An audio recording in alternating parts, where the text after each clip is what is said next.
한국은 아무것도 못한다. 사흘 전 일본 총리가 국회에서 이렇게 말한 순간 도쿄는 자신들이 이겼다고 확신했죠. 하지만 단 36시간. 중국의 전면 제재, 유럽 7개국의 공동성명, 일본 금융시장 11% 폭락. 총리는 결국 굳은 표정으로 또 한 번 마이크를 잡았습니다. 대마도 문제는 설명이 필요하다. 그 직후 한국이 공개한 세 가지는 일본을 완전히 침묵시켰습니다. 해협 통제율 99.3%, 17세기 막부 원본지도, 내각이 40년 봉인했던 귀속 근거 불충분 문서. 자료가 공개될수록 총리의 얼굴은 창백해졌고 31년간 금기였던 이유가 드러났죠. 그리고 마지막에 그녀는 거의 속삭이듯 말했습니다. 한국은 이미 다 알고 있었다. 지금부터 일본 정부가 패닉에 빠진 그 진짜 이유를 공개합니다. 저는 44년을 살면서 동아시아 정치를 분석해온 스위스 출신의 국제전략가 레오나르도 브렘너입니다. 지난 20년간 저는 180개 이상의 국가를 방문했고 2,000명 이상의 정책 결정자들과 대화를 나눴습니다. 제 보고서는 유럽 8개국의 의회에서 인용되었고 UN 안보리 회의에서 제 분석이 정책으로 채택된 적도 여러 번입니다. 하지만 그 모든 경험이 저를 한 가지 확신으로 이끌었었습니다.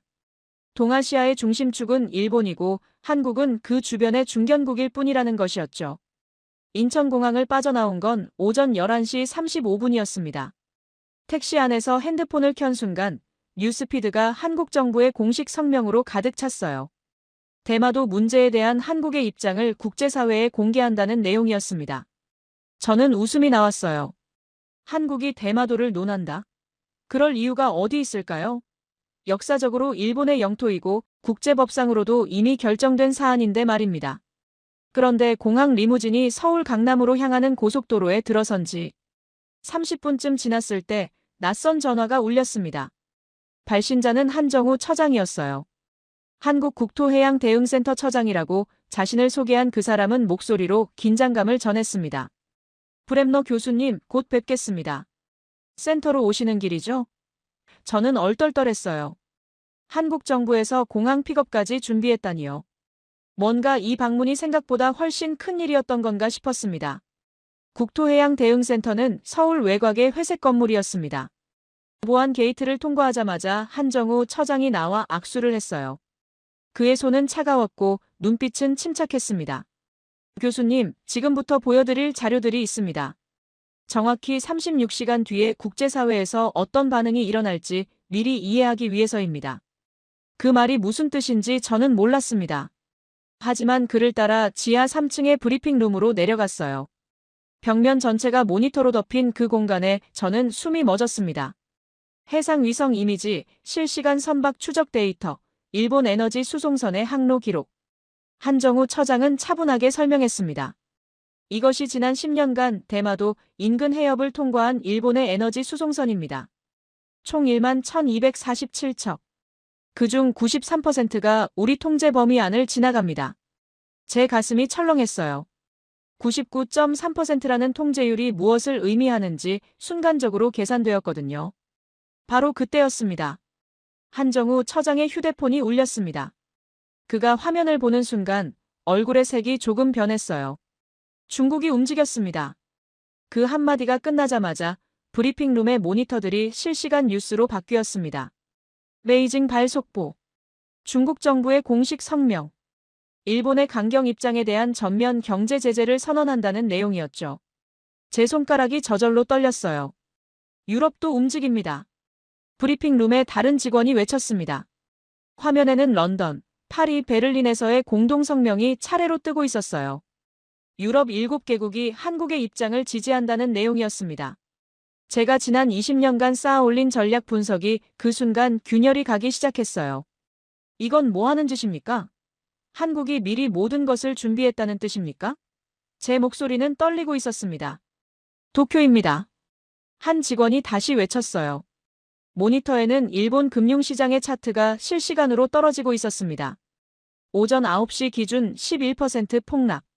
지속적으로 내려가고 있었어요. 그리고 정확히 오후 2시 14분, 또 다른 화면에 일본 총리가 나타났습니다. 창백한 얼굴로 국회에서 대마도 문제는 설명이 필요하다고 중얼거리는 총리의 모습. 제 심장은 이상한 박동을 시작했습니다. 한정우 처장이 제 어깨에 손을 얹었습니다. 지금부터가 시작입니다, 교수님. 한국이 공개할 3가지 자료가 있습니다. 해협 통제 데이터, 17세기 일본 막부의 원본 지도, 그리고 40년간 일본이 숨겨온 내각 문서. 이 자료들을 보신 후에 교수님께서는 어떤 결론을 내릴지 정말 궁금합니다. 그의 말투는 조용했지만 그 안에는 확신이 가득 차 있었어요.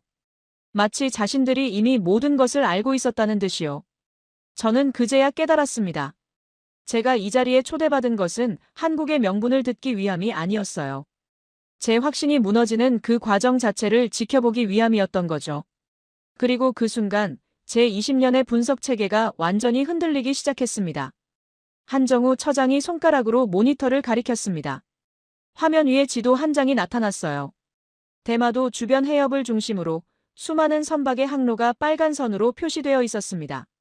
지난 10년간 이 해협을 통과한 일본의 에너지 수송선, 총 1만 1247척입니다. 저는 그 숫자를 반복해서 중얼거렸어요. 1만 1247척. 하나하나가 일본의 산업 생명줄이라는 뜻이었거든요. 이 중 정확히 93%가 우리 감시 범위 안을 지납니다. 처장의 목소리는 차분했습니다. 마치 날씨를 이야기하듯이요. 그런데 그 차분함이 더 무서웠어요. 이건 자신감이었습니다. 10년의 데이터로 뒷받침된 흔들리지 않는 자신감. 저는 노트북에 93%라고 적었습니다. 손이 떨렸어요. 그리고 우리 해군이 직접 통제하는 해협 구간의 추적 정확도는? 다른 직원이 물었습니다. 한정우 처장은 마우스를 클릭했어요. 새로운 데이터가 나타났습니다. 실시간 추적 시스템의 정밀도, 선박 위치 오차 범위, 위성 감시 커버리지. 모든 수치가 초록색으로 표시되어 있었습니다. 99.3%입니다. 그가 말했습니다. 99.3%. 제 숨이 멎었어요. 한정우 처장이 일어나 앉으며 설명을 계속했습니다. 교수님, 이 99.3%가 무엇인지 아십니까? 이건 확률이 아닙니다. 이건 통제입니다. 우리가 원한다면 내일 아침 첫 선박부터 차단할 수 있다는 의미입니다. 저는 의자에 몸을 파묻으며 그 말의 무게를 헤아려 보려 했습니다. 일본 에너지 수입의 86%가 이 해협을 지나갑니다. 처장은 계속했어요. 일본은 이 숫자를 정확히 알고 있습니다. 자국의 전력 생산 67%, 산업용 에너지 73%, 수송 연료 81%가 여기 대마도 앞바다를 통해 들어온다는 걸요. 이 해협이 닫히면 일본은 숨을 쉴 수 없습니다. 모니터가 또 다른 차트를 띄웠습니다. 이번엔 시뮬레이션 자료였어요. 해협 차단 24시간 후. 일본 제조업 생산량 41% 급락. 전자제품 수출 거의 중단. 석유화학 공장 연쇄 폐쇄. 48시간 후. 자동차 산업 72% 가동 중단. 반도체 제조 불가능. 산업 가동 시간마다 감소. 72시간 후. 일본 전체 제조업 거의 마비. 전력망 불안정. 국가 경제 붕괴 위험도 94%. 저는 그 숫자들을 보면서 비로소 깨달았어요. 이게 단순한 영토 분쟁이 아니었다는 걸요. 이건 일본의 숨통을 쥐는 것이었습니다. 절대로 공개할 수 없는 약점이었어요. 한정우 처장이 의자에 돌아앉으며 말했습니다. 일본 정부는 1983년 내각회의에서 이 수치를 정확히 계산했습니다. 대마도 문제가 분쟁이 된다면 일본이 절대 불리하다는 결론에 도달했어요. 그래서 40년을 침묵했습니다. 침묵이 유일한 방어책이었거든요. 말을 꺼내는 순간 자신들의 약점을 드러내는 것이니까요. 저는 그제야 깨달았습니다. 일본이 왜 이 문제를 국제무대에서 절대 꺼내지 않았는지를. 왜 총리도 외무성도 학자들도 모두 침묵으로 일관했는지를. 침묵 속에 묻혀 있을 때만 그들은 안전했어요. 하지만 한국이 이 데이터를 공개하는 순간 일본은 더 이상 침묵할 수 없게 되는 거였습니다. 그리고 더 문제는 처장이 다시 말했습니다. 일본은 지난 40년간 우리가 이것을 알고 있으리라는 생각을 하지 못했습니다. 그들은 자신들만 알고 있다고 믿었어요. 하지만 우리는 단지 알고만 있던 게 아닙니다. 우리는 입증했습니다. 확인했습니다. 그리고 지금 세계에 공개하려 합니다. 모니터에는 일본 총리의 오후 뉴스 브리핑이 나타났어요. 창백한 얼굴로 설명이 필요하다고 중얼거리는 그의 목소리. 제 손가락이 저절로 떨렸습니다. 이제 이해가 됩니다. 그 여자가 왜 그렇게 창백했는지를요. 한정우 처장이 손을 들어 누군가를 불렀습니다. 문이 열리자 군복을 입은 남자가 들어섰어요. 강인호 대령이라고 자신을 소개한 그는 해군 전략사령부에서 파견된 인물이었습니다. 그의 얼굴에는 처장과 같은 침착함이 있었어요. 하지만 눈빛만은 달랐습니다. 마치 전쟁터에서 수천 번을 이겨온 사람의 눈빛이었죠. 교수님, 이제 우리가 이 해협을 어떻게 지배하는지 보여드리겠습니다. 강인호 대령이 말했습니다. 그가 리모컨을 누르자 모니터들이 일제히 바뀌었어요. 이번엔 실시간 위성 영상이었습니다. 대마도 주변의 바다 위에 수십 개의 아이콘이 움직이고 있었어요. 빨간 아이콘, 파란 아이콘, 초록 아이콘. 각각이 다른 국가의 함정을 의미했습니다. 저 빨간 아이콘들이 일본 자위대 함정입니다. 현재 대마도 인근에 있는 함정 12척. 모두 우리가 실시간으로 추적 중입니다. 강인호 대령의 손가락이 화면 위를 움직였어요. 함정의 종류 1명, 장착된 무기 체계, 현재 항속력, 예상 진로. 이 모든 정보를 우리는 1초 단위로 갱신합니다. 저는 화면을 집중해서 봤습니다. 그 아이콘들이 움직일 때마다 옆에 떠오르는 정보들이 있었어요. DDG 17362. 훌류급 구축함. 현재 속도 18노트. 예상 위치 정확도 99%. 제 머리가 어지러웠습니다. 이건 단순한 감시가 아니었어요. 이건 완벽한 통제였습니다. 우리 감지 능력을 말씀드리자면 강인호 대령이 계속했습니다. 일본 군함 식별률은 99%입니다. 수심 800m 이하의 영해에서는 99.7%에 달합니다. 그리고 우리의 위치 추적 정확도는 반경 10m 이내입니다. 미국 위성 감시 정확도가 반경 50m인 것을 고려하면 우리가 일본 해역을 미국보다 더 정확하게 본다는 뜻입니다. 제 손에 흙이 나왔습니다. 진짜로요.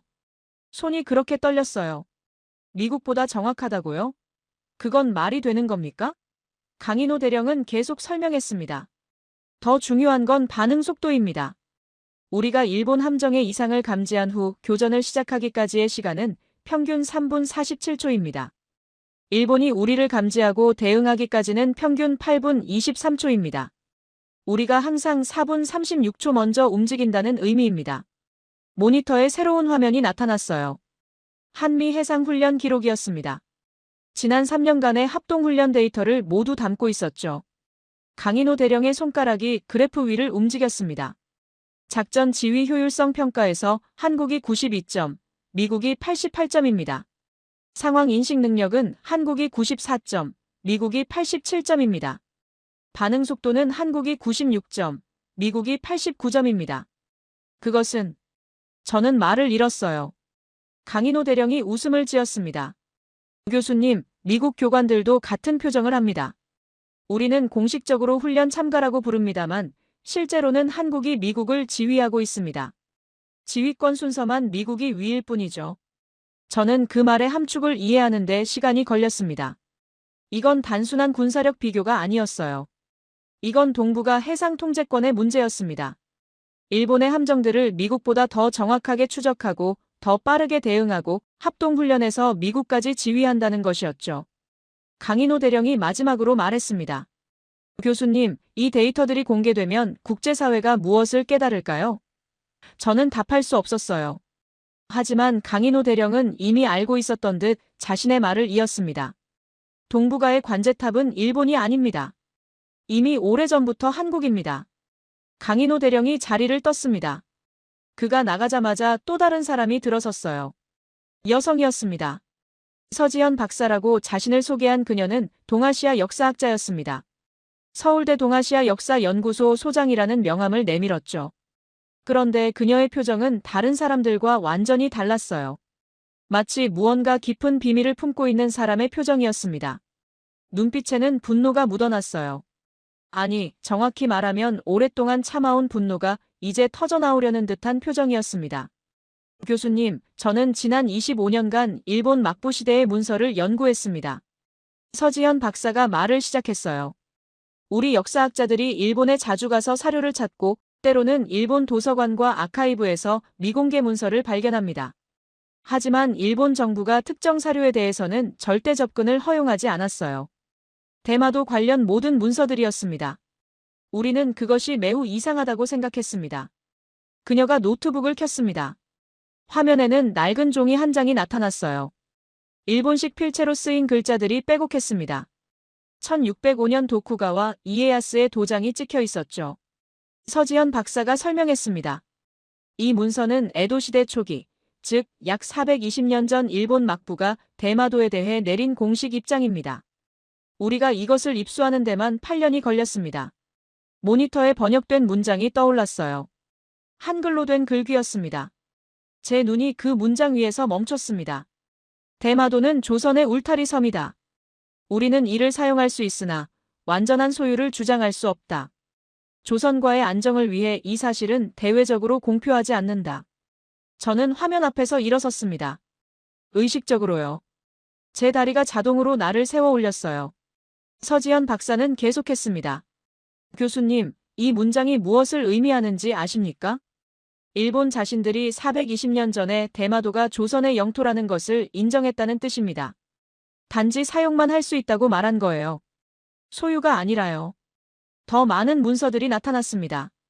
1643년 도쿠가와 이에미츠가 남긴 기록, 1712년 쇼군의 비밀 지침, 1847년 막부 외교 담당자들이 남긴 회의록, 모두 같은 내용을 반복하고 있었어요. 대마도는 조선의 영토이며 일본은 단지 행정 편의상 관리할 뿐이라는 내용이었습니다. 그런데 왜 제 목소리가 떨렸습니다. 이런 문서가 지금까지 숨겨져 있었습니까? 서지현 박사가 웃음을 지었어요. 하지만 그것은 슬픈 웃음이었습니다. 1868년 메이지 유신 이후입니다. 일본이 근대화하면서 이 사료들을 발견한 겁니다. 그리고 그들은 선택했어요.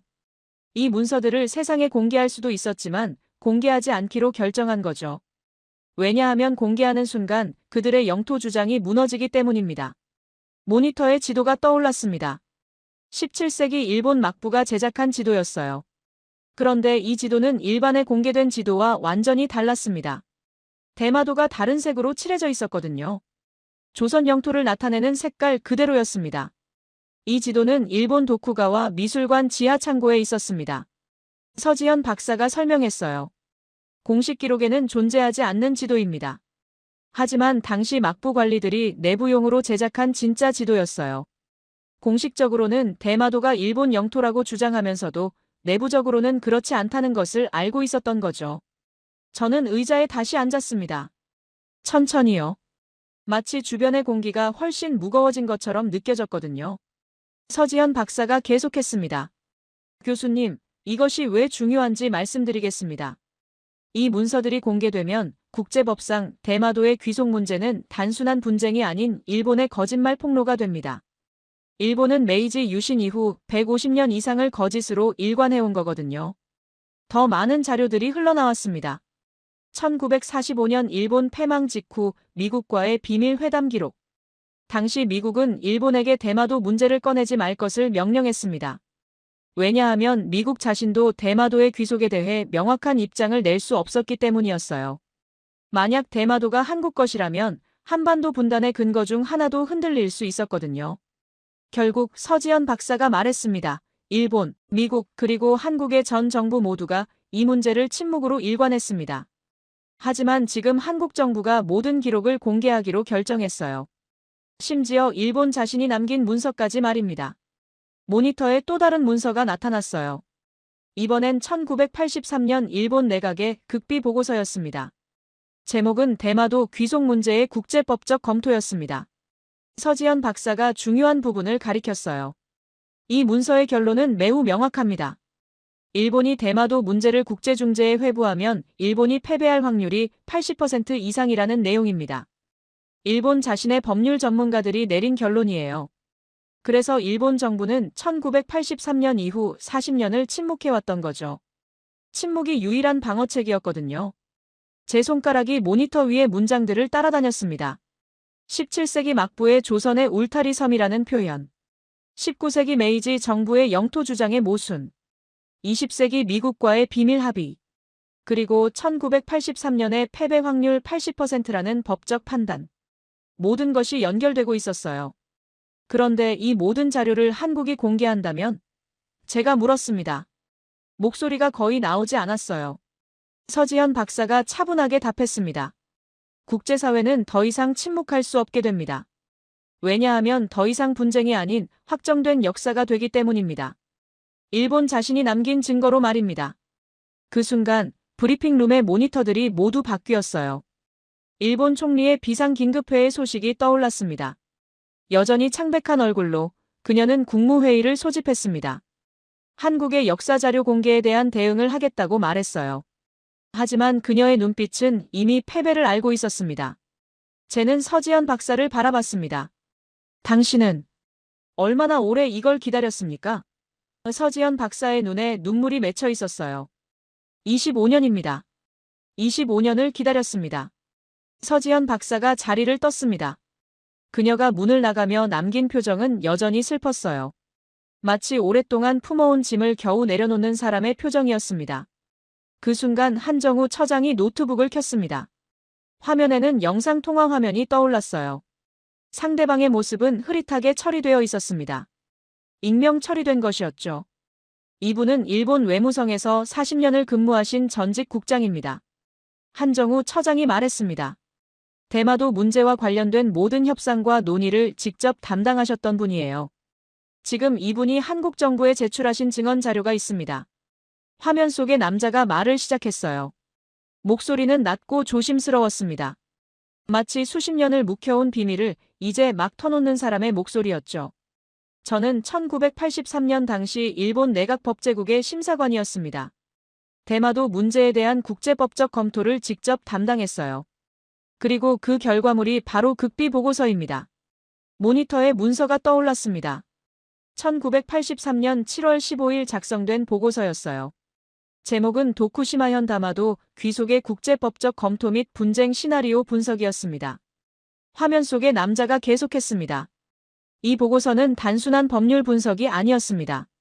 우리는 만약 대마도 문제가 국제중재에 회부된다면 어떤 일이 벌어질지를 시뮬레이션했어요.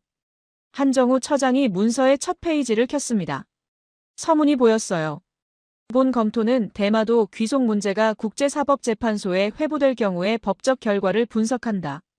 현행 국제법상 판례, 역사적 근거, 지리적 관할권 등을 종합 검토한 결과 일본의 영토 주장이 국제적 승인을 받기 어려운 것으로 판단된다. 저는 숨을 멈췄습니다. 첫 문장부터 시작하는 일본의 패배 선언이었어요. 화면 속의 남자가 설명했습니다. 우리는 4가지 시나리오를 분석했습니다. 첫 번째는 중국의 개입 시나리오, 두 번째는 소련의 영토 분쟁 지원 시나리오, 세 번째는 미국의 중립 시나리오, 네 번째는 국제사회의 여론 전개 시나리오였습니다. 문서의 다음 페이지가 나타났어요. 그래프와 수치들이 가득했습니다. 시나리오 1, 중국 개입 시 일본 패배 확률 87%, 시나리오 2, 소련 지원 시 일본 패배 확률 92%, 시나리오 3, 미국 중립 시 일본 패배 확률 71%, 시나리오 4, 국제 여론 주도 시 일본 패배 확률 78%, 평균 패배 확률 82%. 화면 속의 남자가 한숨을 쉬었습니다. 이 숫자들은 우리가 얼마나 심각한 상황에 처해 있는지를 명확히 보여줍니다. 어떤 시나리오에서도 일본이 이길 확률은 20% 미만이었어요. 그리고 가장 절망적인 것은 이 분석이 40년 전의 것이라는 점입니다. 한정우 처장이 문서를 더 넘겼습니다. 이번엔 분석 섹션이었어요. 제목은 역사적 근거의 취약성이었습니다. 일본이 대마도를 영토로 주장하기 위해서는 다음의 역사적 근거를 제시해야 한다. 에도시대 이전 일본의 명확한 통제. 조선과의 경계조약에서의 일본 영토 인정. 국제법상 선점 원칙 적용 가능성.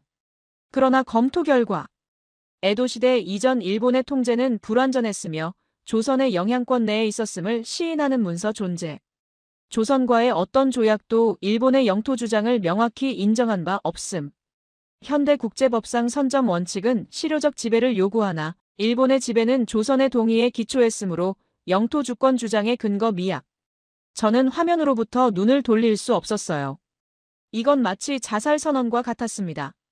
일본 정부가 자신들의 가장 약한 부분을 스스로 진단하고 있었거든요. 화면 속의 남자가 더 이상 말할 수 없다는 듯 침묵했습니다. 하지만 한정우 처장이 그 침묵을 이어받았어요. 이 보고서가 나온 직후 일본 내각은 어떤 결정을 내렸을까요? 처장이 물었습니다. 결정은 간단했습니다. 침묵입니다. 이 보고서의 존재 자체를 은폐하기로 결정한 거죠. 화면에 또 다른 문서가 떠올랐습니다. 1983년 9월 12일에 일본 내각 지시서였어요. 대마도 귀속 문제와 관련된 모든 극비 보고서는 향후 대외 공개 금지. 관련 논의는 공식 기록에서 제외. 해당 부서 내에서만 보관하며 신임 담당자에게 구두로만 인수인계할 것. 저는 그 지시서를 읽으며 일본이 처한 상황의 절박함을 이해했습니다.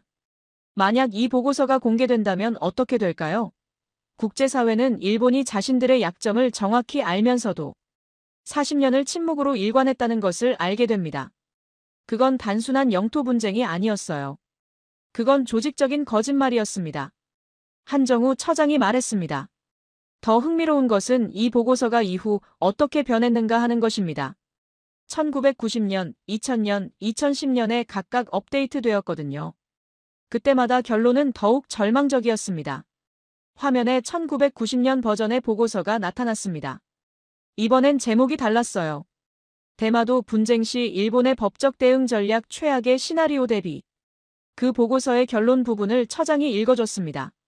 국제중재회부 시 일본의 패배 확률은 87%로 상향 조정되었다. 추가 증거로는 17세기 막부 문서들이 발견되었으며 이들은 모두 대마도의 조선 귀속을 암시하는 내용을 담고 있다. 따라서 현 상태에서 국제중재는 회부해서는 안 된다. 2000년 버전이 이어졌습니다. 패배 확률은 89%로 올라가 있었어요. 2010년 버전은 더욱 비관적이었습니다. 패배 확률 91%, 그리고 이런 구절이 있었습니다. 현 상태에서 국제중재는 회부할 수 없다. 이미 패배는 확정되었으며 단지 공식 패배 선언을 회피하고 있을 뿐이다. 화면 속의 남자가 다시 입을 열었습니다. 목소리는 더욱 약해져 있었어요. 저는 1983년부터 2020년까지 37년간 이 문제를 다뤘습니다. 그 37년 동안 제가 목격한 것은 절망입니다. 정부는 알고 있었어요. 우리가 이길 수 없다는 것을. 하지만 말할 수 없었습니다. 왜냐하면 말하는 순간 국가의 신뢰도가 무너지기 때문입니다. 저는 그 말이 가져오는 무게를 느껴야 했어요. 일본 정부는 이미 40년 전에 자신들의 패배를 알고 있었습니다. 그리고 그동안 침묵으로 일관했던 거죠. 침묵만이 유일한 방어책이었기 때문입니다. 하지만 지금 한국이 이 모든 자료를 공개하려고 하고 있었어요. 한정우 처장이 최종적으로 말했습니다. 교수님, 이제 이해가 되시겠지요? 일본이 왜 침묵했는지, 왜 40년을 이 문제를 꺼내지 않았는지. 그들은 알고 있었습니다. 자신들이 이길 수 없다는 것을. 그리고 그것이 얼마나 무서운 일인지도요. 브리핑룸의 모니터들이 모두 바뀌었습니다. 일본 도쿄 거래소의 실시간 차트가 떠올랐어요. 여전히 떨어지고 있었습니다. 지금은 12% 폭락. 그리고 도쿄 증권거래소의 속보에는 여러 대형 기업들의 주가가 동시에 하락하고 있었습니다. 투자자들은 벌써 알고 있었던 거예요. 일본이 패배한다는 것을요. 제 손은 여전히 떨리고 있었습니다. 왜냐하면 이제 저는 마지막 진실을 깨닫고 있었거든요. 일본이 침묵한 이유는 단순히 약점을 숨기기 위함이 아니었어요. 그건 시간을 버는 것이었습니다. 40년의 시간을. 그 시간 동안 국제정치는 변했고 한국은 성장했으며 세계의 힘의 균형은 재편되었습니다. 그리고 이제 그 시간이 끝났습니다. 한정우 처장이 또 다른 사람을 불렀습니다. 이번엔 경제분석가였어요. 삼성경제연구소의 국제경제팀장이라고 소개된 그는 노트북을 켰습니다. 화면에는 복잡한 경제 데이터들이 떠올랐어요. 생산량 그래프, 수출 통계, 에너지 비용, 공급망 구조. 모든 것이 색깔 있는 선들로 얽혀 있었습니다. 경제팀장의 목소리는 담담했습니다. 마치 죽음의 선고를 하는 의사의 목소리처럼요. 교수님, 우리가 대마도 해협을 24시간 차단한다면 어떤 일이 벌어질까요? 그가 물었습니다. 일본의 에너지 공급이 86.5% 끊어집니다. 이는 단순한 에너지 부족이 아닙니다. 이는 일본의 산업체계 전체의 마비를 의미합니다. 화면에 타이머가 나타났어요. 0에서 시작하는 카운트다운이었습니다. 그것이 24시간을 향해 진행되기 시작했습니다. 경제팀장이 설명했습니다. 시간 0부터 시작하겠습니다. 0시간 0분 제일 먼저 반응하는 것은 정유산업입니다. 일본의 석유정제 시설들은 거의 모두 해외에서 수입한 원유에 의존합니다. 그 원유의 93%가 대마도 해협을 통해 들어옵니다. 에너지 차단이 시작되는 순간 전국 19개의 정제단지에서 생산이 멈춥니다. 동시에 가솔린, 디젤, 등유 공급이 급격히 줄어들기 시작해요. 4시간 30분 도시 가스 공급이 위기를 맞습니다. 천연가스의 88%를 수입에 의존하는 일본에게 이건 치명적입니다. 동경, 오사카, 나고야 등 주요 도시들에서 가스 공급 제한이 시작됩니다. 산업용 가스는 즉시 가동을 중단해야 해요. 가정용 가스는 배급 제도로 전환됩니다. 8시간 0분 자동차 산업 전역이 활동을 멈춥니다. 토요타, 혼다, 닛산, 마쓰다. 모든 자동차 제조사들이 생산 중단을 선언합니다. 왜냐하면 자동차 생산에는 석유화학 제품이 필수적이기 때문이에요. 엔진 부품의 금속 처리부터 시작해서 타이어, 배터리, 심지어 내장재까지 모두 석유화학 산업에 의존하고 있습니다. 이 산업이 멈추자 자동차 산업도 함께 무너집니다. 같은 시간에 일본 국내 자동차 생산량은 전년 대비 41% 급락합니다. 12시간 0분 전자산업이 위험 신호를 보내기 시작합니다. 반도체 공장들이 냉각 시스템을 가동할 수 없게 되거든요. 반도체 제조는 극도의 온도 조절이 필요한데 이를 위해서는 엄청난 양의 냉각수와 냉매가 필요합니다. 모두 에너지를 먹는 과정입니다. 첫 번째 반도체 공장이 생산 중단을 선언합니다. 소니, 삼성의 경쟁사, 그리고 일본 국내 칩 제조업체들이 차례로 가동을 멈춘다. 16시간 0분 대형 제조업체들의 공급망이 붕괴합니다. 자동차 부품업체들, 전자부품업체들, 화학물질 공급업체들 모두가 생산 중단 상태입니다. 이제 문제는 단순한 에너지 부족이 아닙니다. 공급망 전체가 끊어진 거예요. 일본 내수 시장은 급격히 위축되기 시작합니다. 20시간 0분 일본의 수출이 거의 중단됩니다.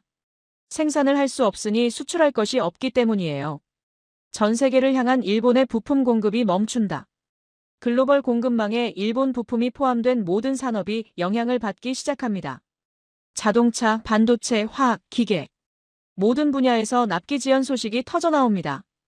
24시간 0분 첫 하루가 지났습니다. 경제팀장이 통계를 읽었어요. 일본 제조업 생산량이 전일 대비 41% 급락했습니다. 일본 증권거래소는 개장과 동시에 9.7% 하락. 금융시장이 패닉에 빠집니다. 저는 화면을 바라봤습니다. 24시간이 지났을 뿐인데 일본의 경제는 이미 심각한 손상을 입고 있었어요. 하지만 경제팀장은 계속했습니다. 이제 48시간 시나리오를 보시겠습니다. 타이머가 리셋되었습니다. 다시 0에서 시작해요. 하지만 이번엔 더 빠르게 진행되었습니다. 0시간에서 6시간 제1차 에너지 위기에서 생존하지 못한 중소기업들이 부도를 신청합니다. 특히 에너지 다소비 산업 관련 중소기업들이 먼저 무너집니다. 2,400개의 기업이 48시간 내에 폐업을 신청합니다. 12시간 자동차 산업 전체가 생산 중단 상태가 됩니다. 생산량은 전일 대비 72% 감소. 더 이상 급락이 아니라 중단에 가까워졌어요. 18시간 경제팀장이 중요한 수치를 읽었습니다. 실업 초기 신청이 급증합니다. 하루에 8만 9천 명이 실업을 신청합니다. 이는 2008년 금융위기 당시의 4배 수준입니다. 24시간 일본 엔화의 가치가 급락합니다. 엔달러 환율이 120에서 147로 떨어져요. 일본의 신용등급이 하락합니다. 국제신용평가사들이 일본의 신용등급을 강등합니다. 36시간 은행들의 뱅크런이 시작됩니다. 일본 국민들이 예금을 인출하기 시작하는 거예요. 미래가 불안하니까요. 주요 은행들이 1일 인출 한도를 제한합니다. 48시간 0분 경제팀장이 마지막 수치를 읽었습니다. 일본 산업 가동률이 28%까지 떨어집니다. 이는 산업의 72%가 마비되었다는 의미입니다. 동시에 실업자 수는 420만 명에 도달합니다. 제 손에 땀이 맺혔어요. 48시간. 단 이틀 만에 일본은 이 정도로 무너진다는 것입니다. 하지만 경제팀장은 또다시 타이머를 리셋했습니다. 72시간 시나리오입니다. 이번엔 타이머가 매우 빠르게 진행되었어요. 마치 일본의 경제 붕괴를 가속화시키는 것 같았습니다. 0에서 36시간, 일본의 기간 산업들이 점진적으로 붕괴합니다. 발전소의 연료가 떨어집니다. 일부 지역에서 전력 공급이 제한됩니다. 철도 운송이 방해받습니다. 물 공급이 불안정해집니다. 36에서 48시간, 도시 기능이 흔들립니다. 신호등이 제대로 작동하지 않는 도로들이 생깁니다. 병원들의 발전기 연료가 떨어지기 시작합니다. 응급 상황이 증가합니다. 48에서 60시간 국민 생활이 혼란에 빠집니다. 슈퍼마켓 선반이 비기 시작해요. 가솔린 스탠드에 줄이 늘어섭니다. 주요 도시의 지하철 운영이 부분 중단됩니다. 60에서 72시간, 경제팀장이 최종 통계를 읽었습니다. 목소리가 더 낮아졌어요. 72시간 후의 일본 상황입니다. 제조업 생산량 92% 감소. 실업자 수 890만 명. 일본 국내 총생산 GDP 손실액 약 2,400억 달러. 국가 경제 붕괴 위험도 94%. 저는 그 숫자들을 듣고서 말을 잃었습니다. 72시간. 3일입니다. 단 3일 만에 일본의 경제체계가 거의 완전히 무너진다는 뜻이었어요. 890만 명의 실업자. 그건 일본 인구의 7%에 해당합니다. 경제팀장이 마지막으로 말했습니다. 교수님, 이 시뮬레이션에는 전쟁 요소가 포함되지 않았습니다. 만약 한국이 단순 차단이 아니라 실질적인 해상 봉쇄를 한다면, 일본 해군이 저항한다면, 그 경우엔 이 일정이 훨씬 더 빨라질 것입니다. 모니터에 마지막 차트가 떠올랐어요. 그것은 군사 시뮬레이션이었습니다. 만약 해상 분쟁으로 확대된다면 일본 해군의 대응 능력을 분석한 차트였어요. 결론은 단호했습니다. 일본 해군의 대응 시간 평균 8분 23초.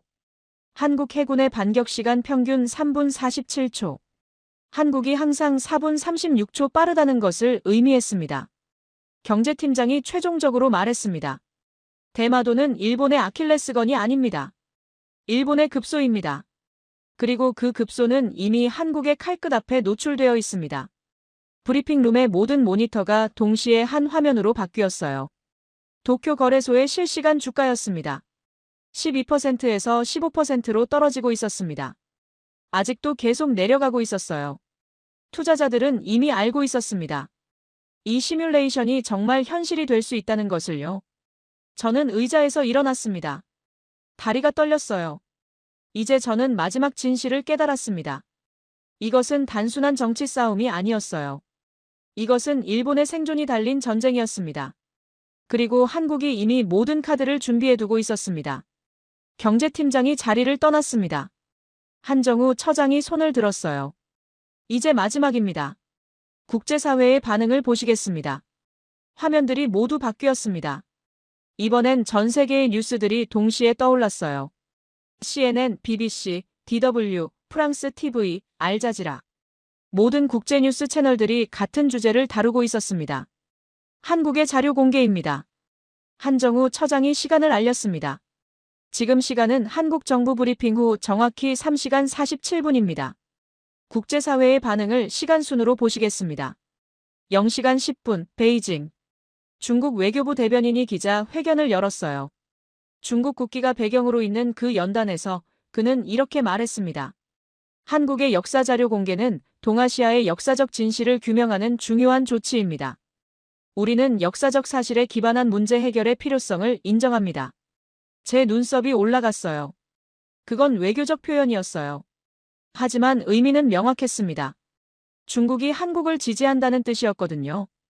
한정우 처장이 설명했습니다. 중국의 이 발언은 공식적으로는 중립을 표현한 것입니다만 실질적으로는 한국의 입장을 인정한 것입니다.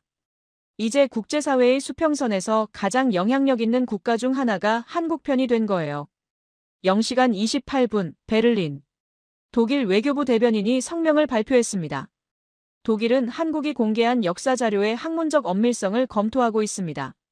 현재까지의 검토 결과 해당 자료들의 신빙성이 높은 것으로 평가됩니다. 모니터에 유럽 지도가 떠올랐어요. 독일, 프랑스, 이탈리아, 스페인, 네덜란드, 벨기에, 오스트리아. 하나둘씩 표시되기 시작했습니다. 한정우 처장이 설명했습니다. 유럽의 주요 국가들이 순차적으로 한국의 자료에 대한 신빙성을 확인하고 있습니다. 이것은 우연이 아닙니다. 사전 조율의 결과입니다. 0시간 45분 런던. 영국 외교부 대변인이 입장을 발표했어요. 영국은 한국의 자료 공개를 학문적으로 긍정적으로 평가합니다. 17세기 문서들의 판독과 번역이 역사학적 기준에 부합하는 것으로 확인되었습니다. 저는 그 말들을 들으며 무언가를 깨닫고 있었어요. 이것은 우발적이 아니었습니다. 조직적이었어요. 마치 오케스트라처럼 정확하게 계획된 조율이었습니다. 1시간 12분 파리. 프랑스 외교부 장관이 직접 나섰어요. 기자회견장에서 그는 이렇게 말했습니다. 프랑스는 한국의 국제법적 입장을 지지합니다. 문서의 신빙성, 해상 통제의 합법성, 그리고 역사적 근거 모두에 있어서 한국의 주장이 국제법상 타당한 것으로 평가됩니다. 화면이 유럽의회로 전환되었어요. 벨기에 브뤼셀의 유럽의회에서 유럽의원들이 긴급회의를 소집했습니다. 의장이 말했어요. 한국의 자료 공개는 동아시아 지역의 국제법적 문제를 새롭게 조명하는 사건입니다. 유럽연합은 한국의 입장에 대한 법적 검토를 지지합니다. 저는 한정우 처장을 바라봤습니다. 이건 미리 준비된 거죠? 처장은 담담하게 답했어요. 교수님, 외교는 단순하지 않습니다. 한국 정부는 이 자료를 공개하기 전에 모든 주요 국가에 사전 통보했습니다. 그들에게 자료를 검토할 기회를 주었어요. 그 결과 유럽 7개국이 모두 한국의 입장을 지지하기로 결정한 것입니다. 1시간 43분 워싱턴. 미국 국방부 대변인이 긴급 기자 회견을 소집했어요. 펜타곤의 브리핑룸에서 말했습니다. 미국 국방부는 한국이 공개한 해상 통제 능력에 대한 자료를 검토했습니다. 검토 결과 한국의 해협 추적 정확도와 감시 능력이 미국의 위성, 감시 능력과 동등 이상의 수준인 것으로 평가됩니다. 이는 동북아 지역의 안보 환경을 새롭게 평가해야 한다는 점을 의미합니다. 저는 화면에서 눈을 떼지 못했어요. 미국 국방부가 공식적으로 한국이 미국과 동등하다고 인정했습니다. 이건 단순한 평가가 아니었어요. 이건 미국의 동북아 전략 재평가를 의미했습니다. 한정우 처장이 말했습니다. 미국은 일본의 가장 중요한 동맹국입니다. 하지만 미국도 사실을 무시할 수 없습니다. 한국의 자료 앞에서는 말이에요. 1시간 58분 유엔 본부. 유엔 사무총장이 성명을 발표했어요. 유엔은 한국이 제시한 역사 자료들이 국제 분쟁 해결에 있어 중요한 증거가 될 수 있다고 평가합니다. 이러한 자료들의 신빙성과 정당성이 확인되는 것은 국제법 체계의 투명성을 강화하는 결과입니다. 화면에 더 많은 나라들의 이름이 떠올랐어요. 캐나다, 호주, 뉴질랜드, 일본을 제외한 아시아 태평양 국가들. 하나둘씩 한국의 입장을 지지하는 입장을 발표하고 있었습니다. 뉘앙스는 다르지만 방향은 같았어요. 모두 한국 쪽으로 기울고 있었습니다. 2시간 14분 서울. 한국 외교부가 국제기자 회견을 열었습니다. 외교부 장관이 직접 나섰어요. 국제사회의 긍정적인 반응에 감사드립니다. 한국은 역사적 진실에 기초한 평화로운 해결을 추구합니다. 우리는 대화의 문을 항상 열고 있으며 국제법의 기본 원칙을 존중합니다. 그의 말투는 침착했지만 그 속에는 승리의 확신이 가득 차 있었어요. 왜냐하면 그 시점에서 이미 15개 국가가 공식적으로 한국을 지지했거든요. 2시간 31분 도쿄. 일본 총리가 긴급 기자 회견을 열었습니다. 그녀의 얼굴은 회색이었어요. 창백함을 넘어서 거의 회색에 가까웠습니다. 일본 정부는 한국의 자료에 대해 검토 중입니다. 국제법적 전문가들과의 협의를 거쳐 적절한 대응을 하겠습니다. 하지만 그녀의 목소리는 이미 패배를 자인하고 있었어요. 마치 선고를 받은 피고인의 목소리처럼요. 2시간 47분 서울. 한국 국방부가 성명을 발표했습니다. 한국 해군은 대마도 해협의 국제 해상로 안정성 유지를 위해 필요한 모든 조치를 취할 준비가 되어 있습니다. 이는 국제법상 인정된 권리이며 한국은 이를 책임있게 행사할 것입니다. 그 말은 매우 조용했지만 그 의미는 명확했습니다. 우리가 원하면 언제든지 일본의 숨통을 끊을 수 있다는 뜻이었어요. 3시간 12분 뉴욕 증권거래소. 일본 기업들의 주가가 급락하고 있었습니다. 도쿄 거래소는 이미 15%를 기록했어요. 하지만 그것은 시작일 뿐이었습니다. 자동차 회사들, 전자회사들, 화학회사들 모두가 동시에 떨어지고 있었습니다. 투자자들은 미래를 보고 있었거든요. 3시간 47분 현재. 한정우 처장이 최종 정리를 했습니다. 지난 3시간 47분 동안 벌어진 일들입니다. 전 세계 15개 국가가 한국을 지지하는 입장을 표현했고 국제기구들이 한국의 자료의 신빙성을 인정했으며 일본의 금융시장은 15% 하락했습니다. 저는 그 숫자들을 들으며 온몸이 떨렸어요. 이것은 개별적인 사건들이 아니었습니다. 이것은 국제 질서의 재편이었어요. 마치 판을 뒤집는 것처럼 빠르게, 조직적으로요. 브리핑룸의 모니터들이 모두 다른 화면으로 바뀌었습니다. 각국의 신문 헤드라인들이 떠올랐어요. 한국의 역사자료, 국제사회의 신뢰도 확보 BBC. 아시아 태평양 지역의 신질서, 한국이 주도 월스트리트 저널. 일본의 70년 침묵, 그 이유가 밝혀지다 더 가디언. 동북아 전략의 재평가 필요 르몽드. 미국 한국의 군사력을 새롭게 평가 CNN. 유럽, 한국의 국제법적 입장 지지 DW. 저는 의자에서 일어나 브리핑룸을 걸어 다녔습니다. 제 생각이 정리되지 않았어요. 아니, 정확히 말하면 생각이 너무 명확하게 정리되었기 때문이었습니다. 한정우 처장이 제 옆에 섰어요. 교수님, 지금 무엇을 느끼시나요? 저는 한참을 말하지 못했습니다. 그러다가 천천히 답했어요. 세계가 다시 쓰여지고 있습니다. 정확합니다. 처장이 말했습니다. 70년 동안 유지되어 온 동아시아의 질서가 지금 이 순간 재편되고 있습니다. 일본 중심의 질서에서 한국 중심의 질서로요. 모니터에는 여전히 도쿄 거래소의 차트가 떨어지고 있었습니다. 16%. 계속 떨어지고 있었어요. 마치 일본의 과거가 무너지는 것처럼요. 제 손가락이 떨렸습니다. 왜냐하면 이제 저는 깨달았거든요. 이것이 단순한 영토 분쟁이 아니었다는 것을요. 이것은 세계 질서의 대전환이었습니다. 그리고 그 전환의 중심에는 한국이 있었습니다. 팩트와 증거를 들고 말입니다. 한정우 처장이 손목시계를 봤습니다. 이제 시간입니다. 그가 말했어요. 시간이라고 말한 순간 브리핑룸의 모니터들이 모두 동시에 서울 컨벤션 센터의 모습을 띄웠습니다. 국제기자 회견장이었어요. 수백 명의 국제기자들이 자리를 잡고 있었습니다. BBC, 로이터, AP, AFP, 중국 신화통신, 러시아 타스, 인도 PTI. 세계의 모든 주요 뉴스 통신사들이 그곳에 모여 있었어요. 한국 외교부 장관이 단상에 올라갔습니다. 그의 손에는 한 권의 두꺼운 자료집이 들려 있었어요. 580페이지의 국제백서였습니다. 그는 천천히 말했습니다. 안녕하세요. 오늘 한국 정부는 대마도 귀속 문제와 관련된 모든 자료를 국제사회에 공개합니다. 이 백서는 역사적 증거, 국제법적 근거, 그리고 현대의 해상 통제 능력에 대한 종합 자료입니다. 우리는 이를 투명하게 공개함으로써 국제사회의 판단에 맡기고자 합니다. 백서의 목차가 화면에 떠올랐어요. 제1부 역사적 근거 1605년에서 1868년. 1605년 도쿠가와 이에야스 문서, 대마도는 조선의 울타리 섬이다. 1643년 도쿠가와 이에미츠 기록, 대마도의 조선 귀속에 대한 재확인.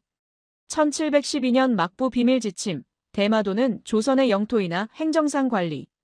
1847년 막부 회의록, 일본의 대마도 영토 주장은 사실상 근거 불충분. 17세기 원본 지도, 대마도가 조선색으로 표시된 막부 내부 지도.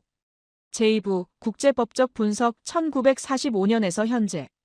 1945년 미국과의 비밀회담 기록, 대마도 문제를 국제의제에서 제외할 것에 합의. 1983년 일본 내각 극비 보고서, 일본의 패배 확률 82%. 1990년 업데이트, 패배 확률 87%로 상향. 2000년 업데이트, 패배 확률 89%. 2010년 업데이트, 패배 확률 91%. 국제 중재 회부 금지. 제3부 해상 통제 능력 현재. 대마도 해협의 일본 에너지 의존도 86.5%. 한국의 실시간 해협 추적 정확도 99.3%. 한국 해군의 함정 식별률 99에서 99.7%. 한국과 미국 위성 감시 정확도 비교. 한국 10m 대 미국 50m. 한미 해상훈련 지휘 효율성. 한국 92점 대 미국 88점. 제4부 경제안보 영향 분석. 해협 24시간 차단 시 일본 제조업 41% 급락. 48시간 차단 시 일본 산업 72% 마비. 72시간 차단 시 일본 경제 붕괴 위험도 94%. 군사 대응 시간 격차. 한국 3분 47초 대 일본 8분 23초. 한국 외교부 장관이 계속했습니다. 이 백서는 단순한 역사 자료가 아닙니다. 이것은 국제사회에 제시하는 팩트의 기록입니다. 우리는 감정으로 이를 제시하지 않습니다. 증거로 제시합니다. 화면에 실제 문서들이 띄워졌어요. 17세기 막부 문서의 원본 이미지. 일본 필체로 쓰인 조선의 울타리 섬이라는 표현이 명확하게 보였습니다. 그 다음은 1983년 일본 내각 보고서의 인장이 찍힌 원본. 그리고 해상 위성 이미지들. 대마도 주변의 실시간 함정 위치 추적 화면. 국제 기자들이 숨을 멈췄어요. 이 모든 자료들이 한국의 손에 있다는 것을 깨닫고 있었거든요. 특히 일본 내각의 극비 문서까지 공개되었다는 사실이에요. 우리는 특히 일본 정부가 지난 40년간 준비한 방어선들이 이제 더 이상 유효하지 않다는 것을 명시하고 싶습니다. 외교부 장관이 말했습니다. 침묵이 유일한 방어책이었던 시대는 끝났습니다. 팩트의 시대가 왔습니다. 브리핑룸의 모니터들이 동시에 도쿄의 일본 외무성 기자회견을 띄웠습니다. 일본 외무성 대변인이 단상에 섰어요. 그의 얼굴은 돌 같았습니다. 마치 살아있는 시체처럼요. 수십 명의 일본 기자들이 앞에 앉아 있었습니다. 하지만 아무도 질문을 하지 않았어요. 침묵이었습니다. 완전한 침묵이었어요. 일본 외무성 대변인은 몇 분을 그렇게 서 있었습니다. 마치 무언가를 말하려다가 그 말이 목구멍에 걸려 있는 것처럼요. 결국 그는 이렇게 중얼거렸습니다. 일본 정부는 한국이 공개한 자료에 대해 검토 중입니다. 추후 입장을 밝히겠습니다. 그러고는 단상을 내려갔어요. 일본 기자들은 여전히 침묵했습니다. 질문을 할 수 없었어요. 왜냐하면 그들도 이미 알고 있었거든요. 이것은 끝이라는 것을요. 한정우 처장이 브리핑룸의 여러 모니터를 켰습니다. 세계 각지의 반응들이 떠올랐어요. 서울 한국국방부, 한국정부의 자료 공개를 통해 동북아 안보 환경의 투명성이 강화되었습니다. 한국 해군은 대마도 해협의 국제 해상로 안정성 유지에 지속적으로 노력할 것입니다. 베이징 중국 외교부 한국의 역사자료 공개는 동아시아 지역의 국제법적 규범 강화에 기여합니다. 우리는 역사적 진실에 기초한 평화로운 해결을 지지합니다. 브뤼셀 유럽연합은 한국이 제시한 증거들이 국제법상 타당성을 갖추었다고 평가합니다. 이는 동아시아 지역의 새로운 국제법적 기준이 될 것입니다. 워싱턴 미국 국방부 미국은 한국의 해상 통제 능력이 동북아 지역의 안정성 유지에 중요한 역할을 한다고 평가합니다. 우리는 한국과의 전략적 협력을 더욱 강화할 계획입니다. 뉴욕 유엔 사무국 유엔은 한국의 자료 공개가 국제 분쟁 해결에 있어 투명성과 신뢰도를 강화하는 긍정적 사례가 될 것으로 평가합니다.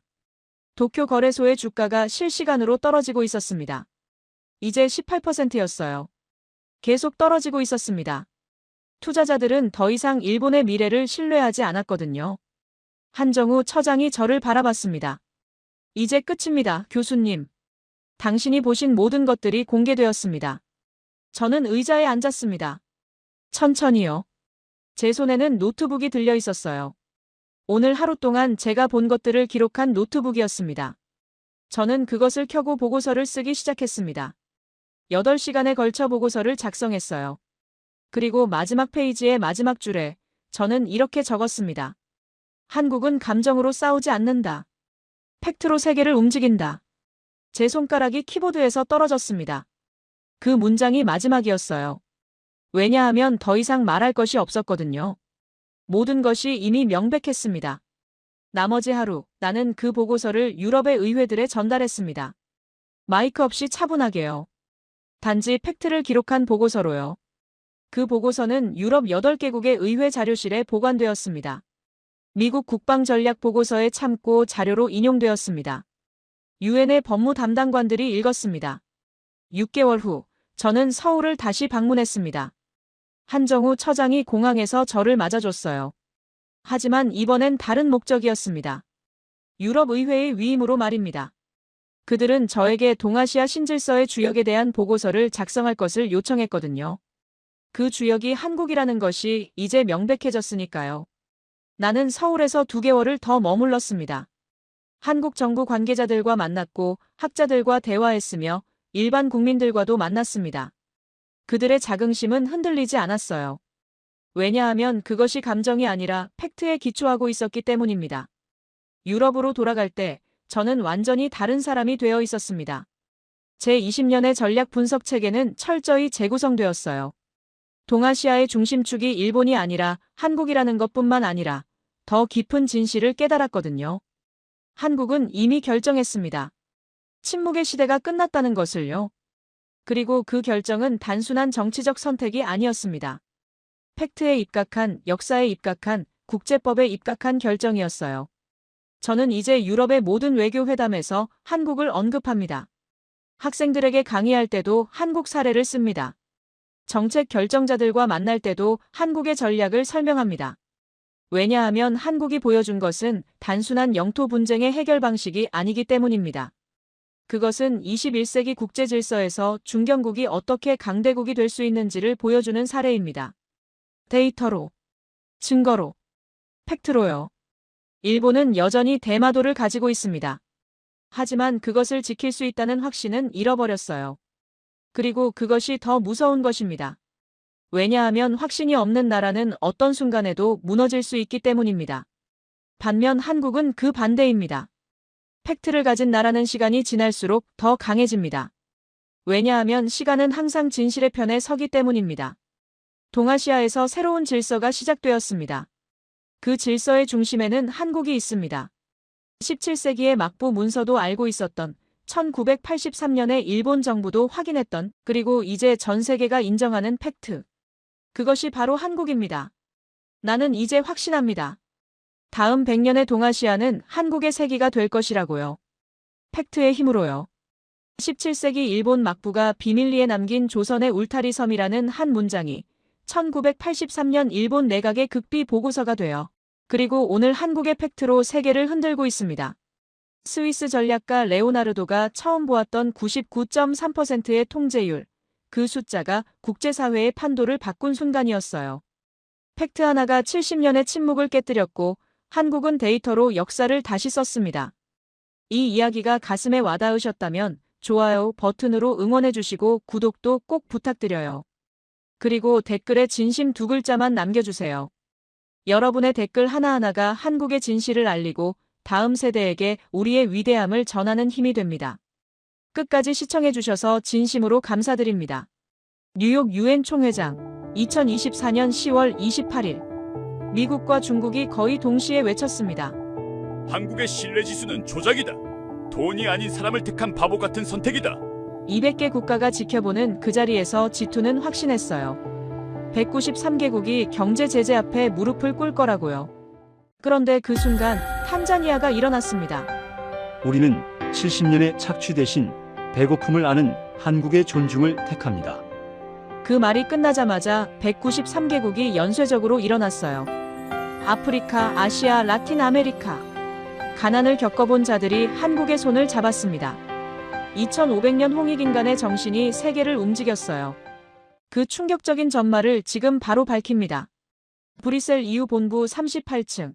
내 사무실의 창은 유럽 평원을 굽어보고 있었습니다. 2024년 10월 15일 오후 2시. 내 비서가 회의실 초대장을 손에 들고 들어왔어요. 노튼 국장, 개발위원회에서 긴급 소집입니다. 나 엘리어스 노튼은 지금 EU 개발행정국의 정책 총괄관이었습니다. 하지만 내 이력을 정확히 말하자면 나는 애초부터 이 자리에 있기 위해 훈련받은 사람이었어요. 옥스포드 경제학 하버드 국제정책 석사, 그리고 IMF에서 12년. 동아시아 금융위기 때 태국 재정을 재구성했고 그리스 구제금융 때는 유럽 채무 구조 조정의 핵심 설계자였습니다. 내 손을 거친 자금은 누적 230억 유로를 넘었어요. 모든 계산이 정확했습니다. 모든 수치가 논리적이었습니다. 원조는 투자였고 투자는 반드시 회수되어야 했습니다. 나는 감정을 배제하고 숫자로만 세상을 봐온 남자였죠. 아프리카 국가들에게 5억 유로를 투자했을 때 나는 정확히 계산했어요. 이들이 5년 안에 얼마나 자립할 수 있을지, 얼마나 빨리 상환할 수 있을지. 그리고 그 기대치 이하로 돌아오면 나는 냉담하게 다음 전략을 짰습니다. 더 강한 조건부, 더 높은 이율, 더 단호한 압박. 회의실에는 이미 20명이 앉아 있었어요. EU개발위원회의 핵심 멤버들이었습니다. 정무 담당관, 기술 자문관, 아프리카 담당 외교관. 모두 나를 쳐다봤어요. 의장은 곧바로 자료를 뿌렸습니다. 이걸 봐주십시오. 화면에 뜬 것은 31개 아프리카 국가의 한국 협력 프로젝트 만족도 지표였습니다. 탄자니아 94.6%, 루안다 91.1%, 에티오피아 89.7%, 모잠비크 87.3%. 나는 숨이 딱 막혔어요. 이건 말이 되지 않았습니다. 아프리카 국가들의 EU 프로젝트 만족도는 역사적으로 5,565% 수준이었어요. 이건 국제개발 표준이었습니다. 우리가 뿌린 자금의 규모, 기술 이전의 수준을 고려하면 65%도 상당히 높은 편이었죠. 그런데 한국은 90% 이상을 넘고 있었습니다. 더 놀라운 건 한국의 투자 규모는 EU의 10분의 1도 안 된다는 거였어요. 이게 조작입니까? 나는 물었습니다. 정무 담당관이 고개를 저었어요. 세계 독립기관이 검증했습니다. 숫자는 맞습니다. 내 손가락이 책상을 튀겼습니다. 20년 경력의 관료로서 나는 이 수치가 불가능하다는 걸 알고 있었어요. 만족도는 투입 자본과 정확한 상관관계를 가져야 합니다. 더 많은 돈을 쓰면 더 높은 만족도가 나오고 덜 쓰면 더 낮아지는 게 정상이었죠. 그런데 한국은 이 법칙을 깨뜨리고 있었습니다. 한국이 뭘 하고 있는 겁니까? 내 목소리가 차가워졌어요. 아프리카 담당관이 말했습니다. 정확히 파악 중입니다.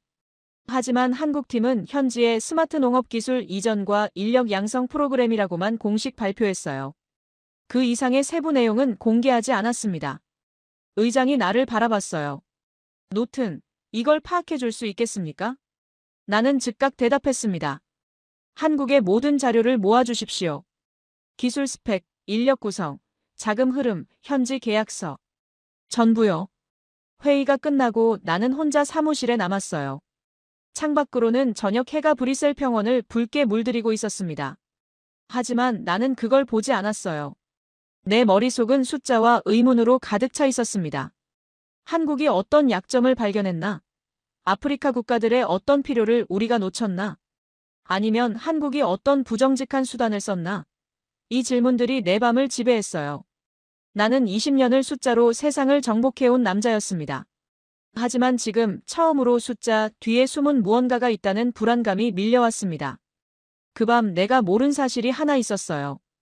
이 의문이 나를 변화시킬 거라는 것.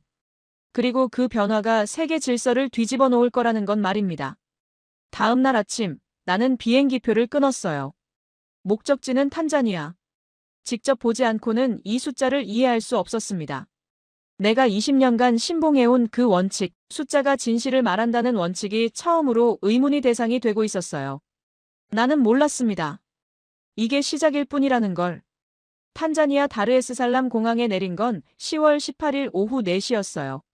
나는 열대의 습한 공기를 마셨고 곧바로 호텔로 향했습니다. 그런데 공항 정차 차량에서 내 휴대폰이 울렸어요. 발신인은 리처드 클라크였습니다. 나는 그의 이름을 알고 있었습니다. 미국 국제개발안보부의 부국장. 클린턴 행정부 때부터 미국의 개발 정책을 손에 쥔 인물이었죠. 그와 나는 한 번도 직접 만난 적이 없었어요. 하지만 우리가 속한 세계 국제개발금융의 세계에서는 서로를 알고 있었습니다. 그는 미국식 강경파였고 나는 이유식 합리주의자였으니까요. 노튼, 클라크입니다. 그의 영어는 텍사스 억양이었어요. 당신이 탄자니아로 간다고 들었어요. 정보 수집 차입니다. 나는 조심스러운 어조로 대답했습니다. 좋습니다. 클라크의 목소리가 차가워졌어요. 하지만 당신이 알아야 할 게 있습니다. 한국이 지금 뭘 하는지 아십니까? 조사 중입니다. 조사가 아니라 저지해야 합니다. 클라크가 말했어요. 한국이 아프리카에서 벌이고 있는 건 원조가 아닙니다. 이건 체제 전복입니다. 나는 잠시 침묵했습니다. 체제 전복이라는 표현이 과하다고 생각했거든요. 하지만 클라크는 계속했어요. 당신이 이해하지 못할 수도 있으니까 설명하겠습니다. 지난 70년 세계 경제 질서는 누가 주도했습니까? 미국입니다. 그 다음이 유럽. 우리가 자금을 쓰고 우리가 기술을 주고 따라서 우리가 이들을 통제했습니다.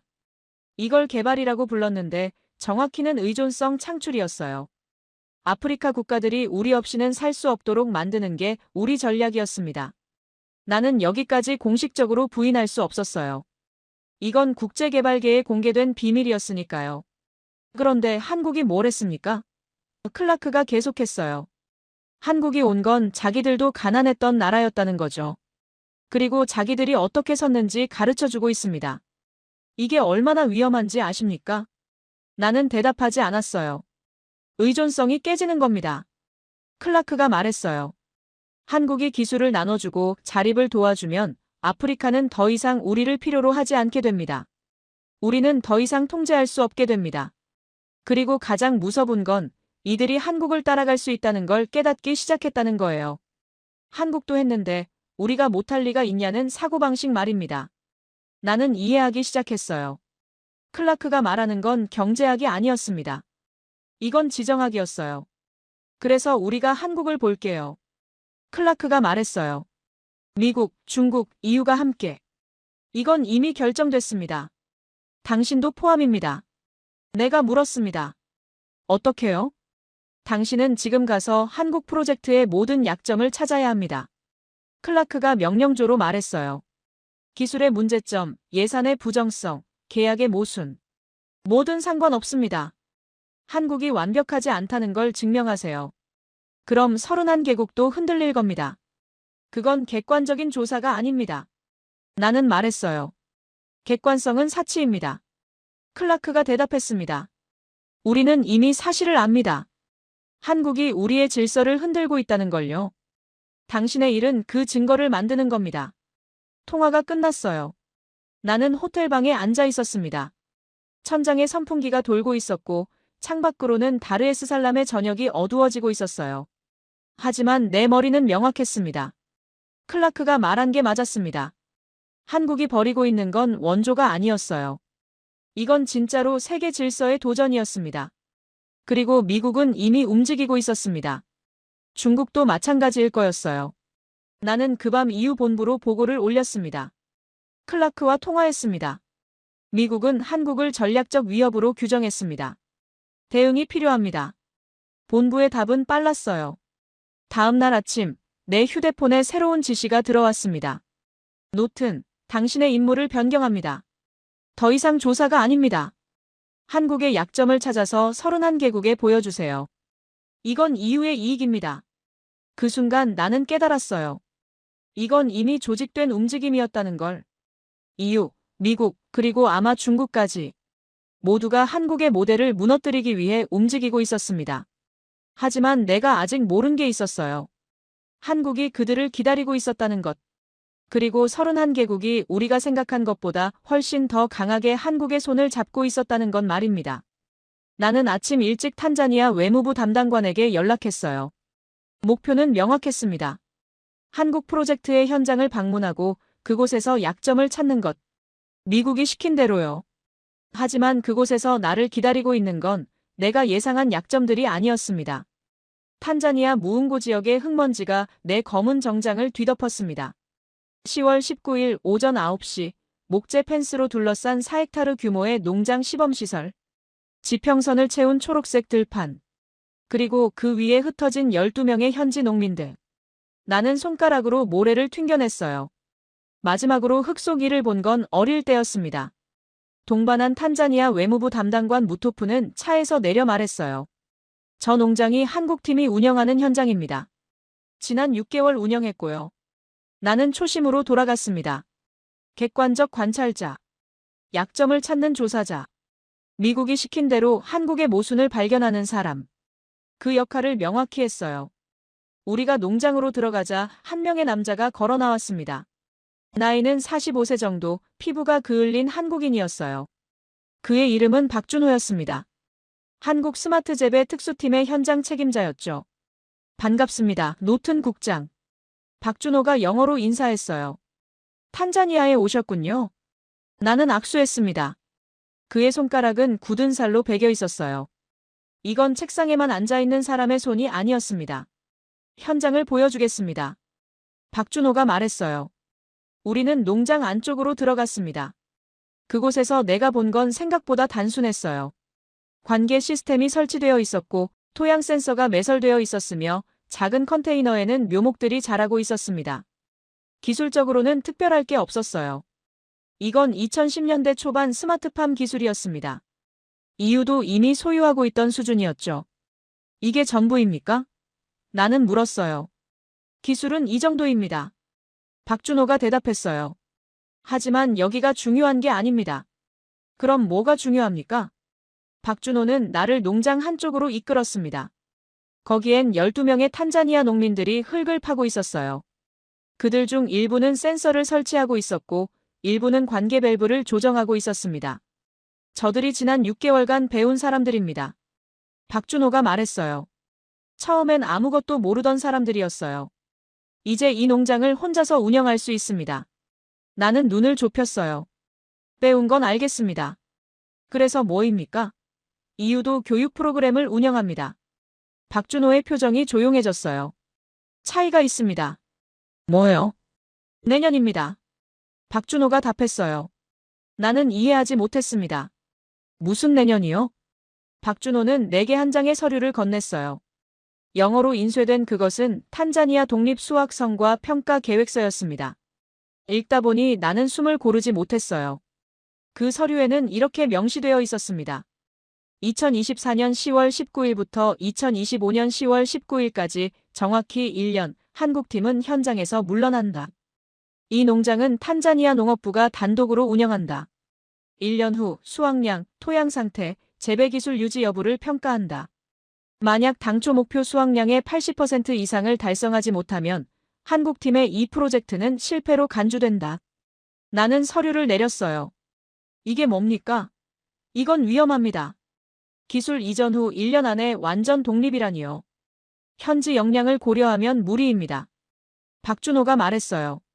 맞습니다. 무리입니다. 그럼 왜 이렇게 합니까? 내 목소리가 높아졌어요. 왜냐하면 진짜 자립은 도움을 받으면서는 일어나지 않기 때문입니다. 박준호의 목소리는 차분했어요. 우리가 옆에 있으면 이들은 계속 우리에게 의존합니다.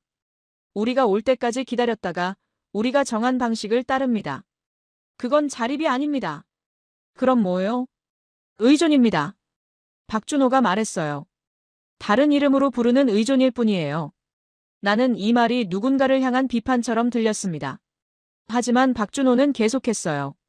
우리가 원하는 건 이들이 1년 후에 당당하게 말할 수 있는 상태입니다. 이건 우리가 만들었고, 우리가 운영하고, 우리가 책임진다고요.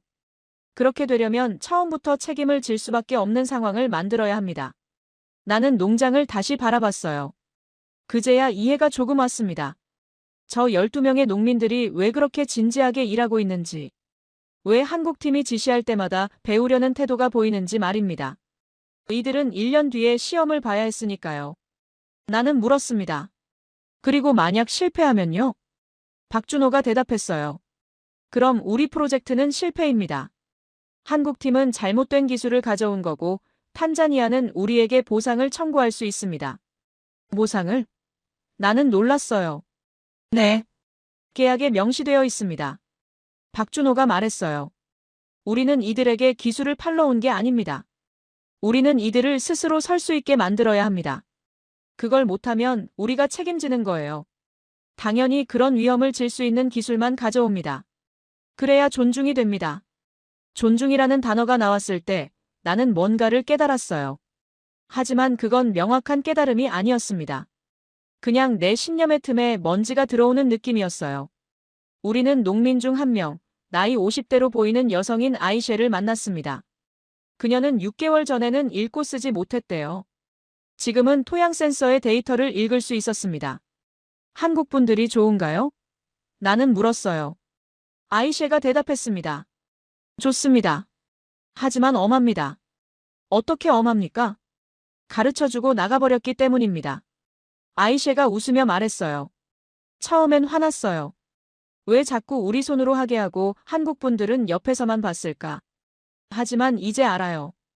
우리가 하지 않으면 우리는 절대 할 수 없다는 걸. 그 순간 내 안에 뭔가가 흔들렸습니다. 20년간 나는 효율성을 말했어요. 최소 비용의 최대 효과. 가장 빠른 방법. 가장 확실한 결과. 그 방식으로 아프리카 국가들을 다뤘습니다.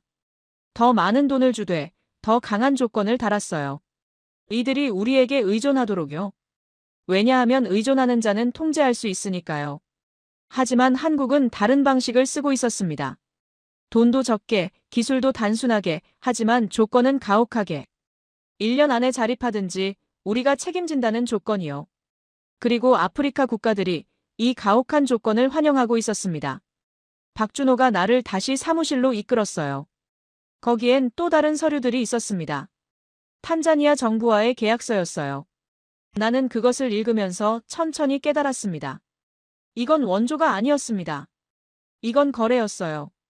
명확한 기준, 명확한 책임, 명확한 결과. 그리고 가장 중요한 건 탄자니아가 우리 이웃처럼 수혜자로 취급받지 않았다는 거였습니다. 이들은 파트너였어요. 한국도 실패할 수 있는 파트너 말입니다. 나는 박준호에게 물었습니다. 당신들이 실패할 확률은? 높습니다. 박준호가 대답했어요. 기후변화, 해충, 예상 못한 토양 문제. 1년은 짧은 시간입니다. 그럼 왜 이런 위험을 집니까? 박준호의 눈이 나를 바라봤어요. 왜냐하면 진짜 협력은 위험을 함께 지는 것이기 때문입니다. 우리만 안전하고 이들만 위험하면 그건 협력이 아니라 착취입니다. 그 말을 듣는 순간 나는 깨달았어요. 20년간 내가 한 일이 뭐였는지를요. 내가 개발이라고 불렀던 그것들이 사실은 의존성 창출이었다는 걸. 그리고 한국은 처음으로 다른 방식을 제시하고 있었다는 걸 말입니다. 그날 오후 나는 호텔로 돌아가 EU 본부에 보고했어요. 하지만 평소처럼 보고하지 않았습니다. 나는 단순히 사실을 적었어요. 한국 프로젝트는 기술적으로 특별하지 않습니다. 하지만 구조적으로는 혁신적입니다. 탄자니아는 한국을 신뢰합니다. 왜냐하면 한국도 실패할 수 있기 때문입니다. 그 보고는 반향을 일으켰어요. 2시간 뒤 클라크에게서 전화가 왔습니다. 목소리는 차가웠어요. 당신이 뭔가 빠뜨렸을 겁니다. 클라크가 말했어요.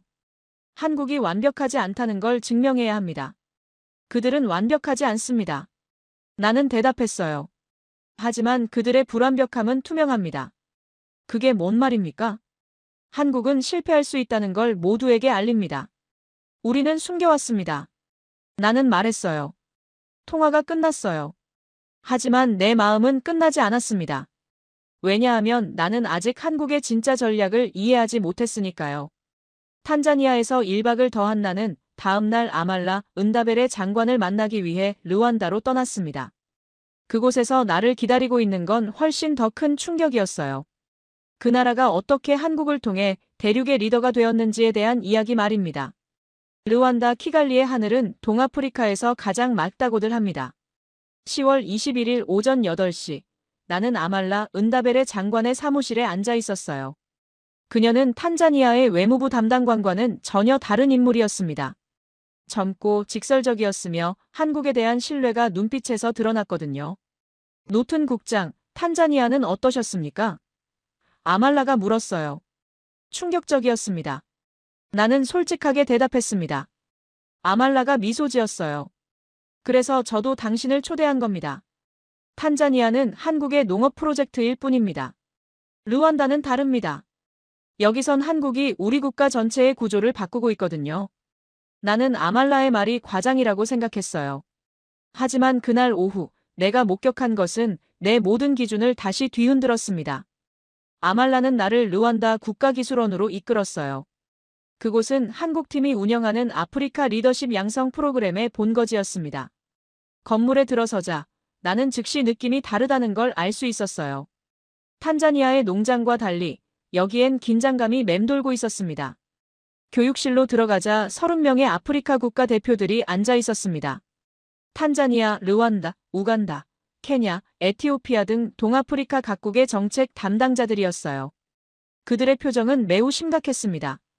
마치 시험장 같은 분위기가 흘렀거든요. 한국팀의 리더인 이름은 심재훈이었습니다. 40대 초반 서울에서 정책 고문으로 일했던 경력의 소유자였어요. 그는 교육실 앞에 서 있었고 손에는 한 장의 종이를 들고 있었습니다. 안녕하세요. 심재훈이 말했어요. 영어 발음은 명확했습니다. 오늘부터 전략적 자립 프로그램 2주차가 시작됩니다. 그 전에 여러분께 아주 중요한 얘기를 해야 합니다. 모든 시선이 심재훈에게 쏠렸어요. 여러분은 여기 오는 것을 선택하셨습니다. 심재훈이 계속했어요. 하지만 여기서 배우는 것을 선택하지 않으셔도 됩니다. 지금 나가셔도 괜찮습니다. 나는 잠깐 놀랐어요. 이건 뭔 말인가 싶었죠.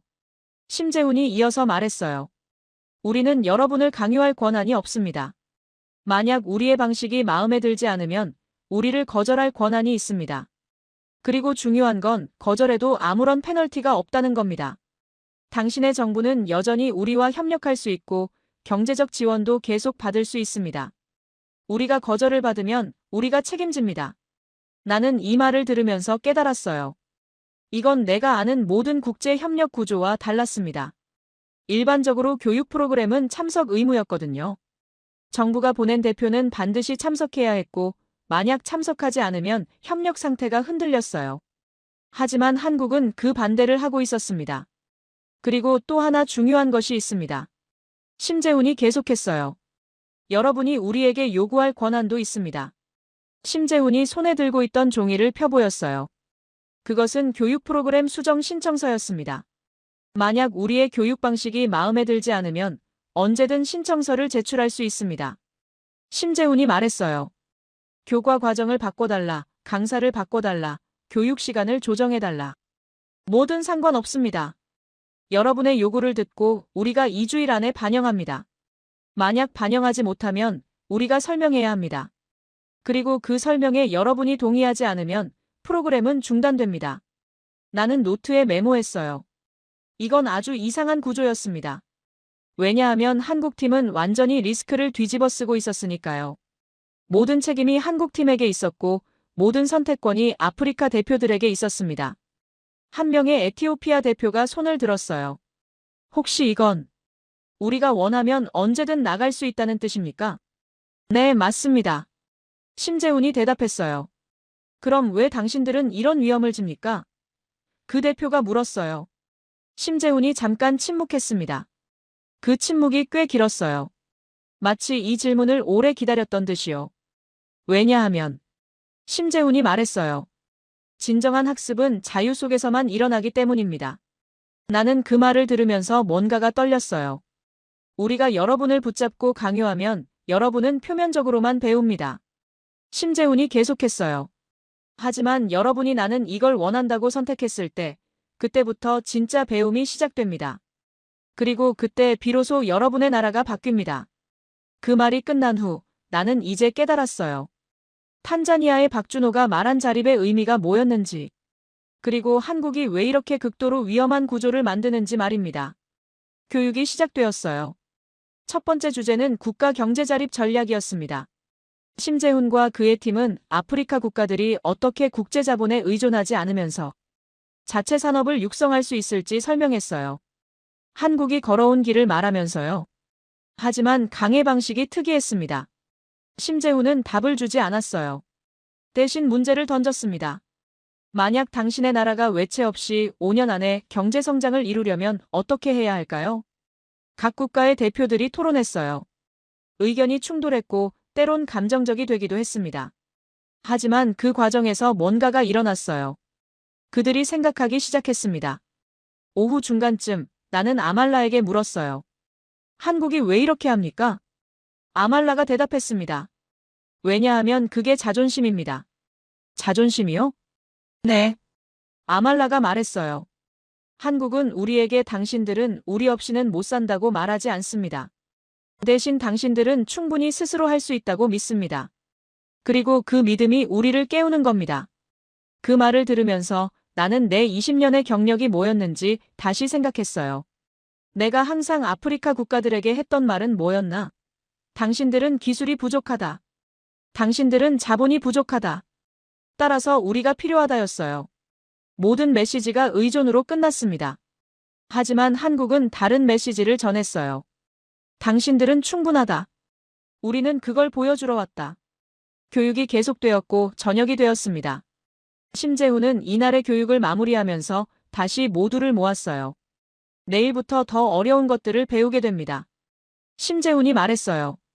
그리고 그 과정에서 혹시 답답하거나 우리의 방식이 마음에 들지 않으면 언제든 거절권을 써도 됩니다.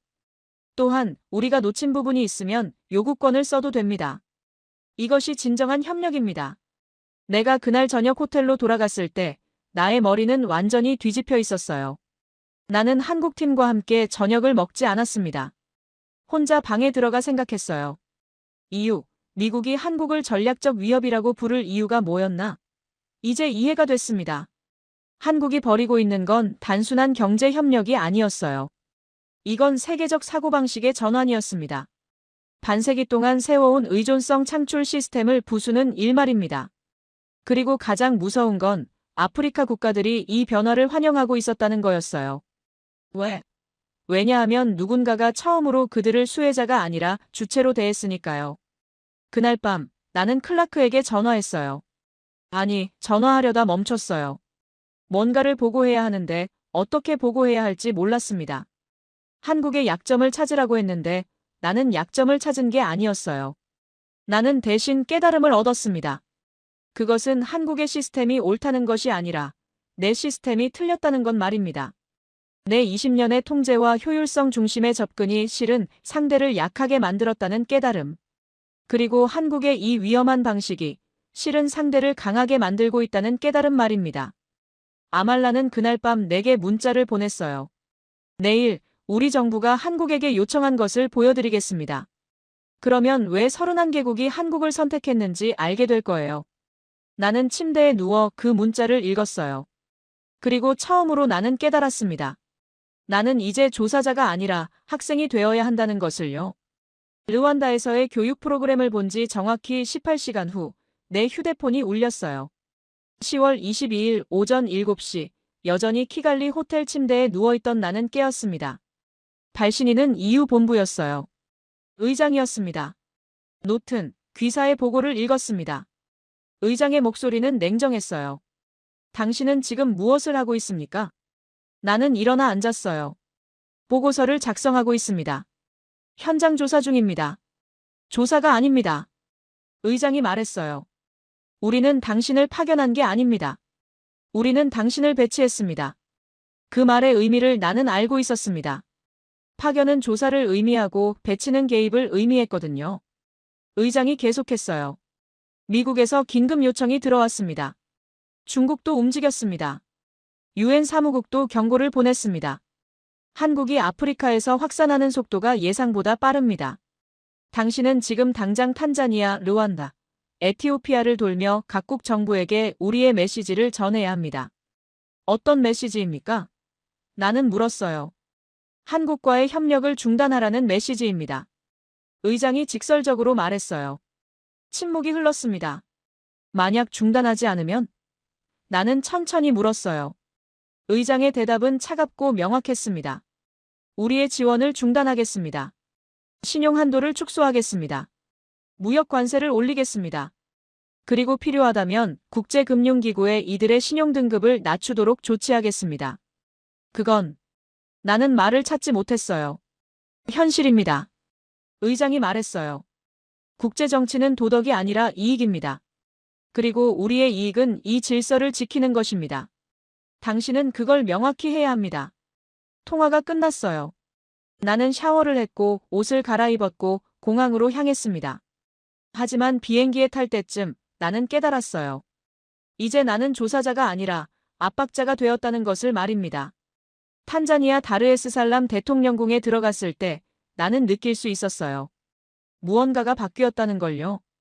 대통령 보좌관들의 표정이 어수선했어요. 마치 뭔가 중대한 소식을 받은 지 얼마 안 된 듯이요. 대통령 자신이 나를 받았습니다.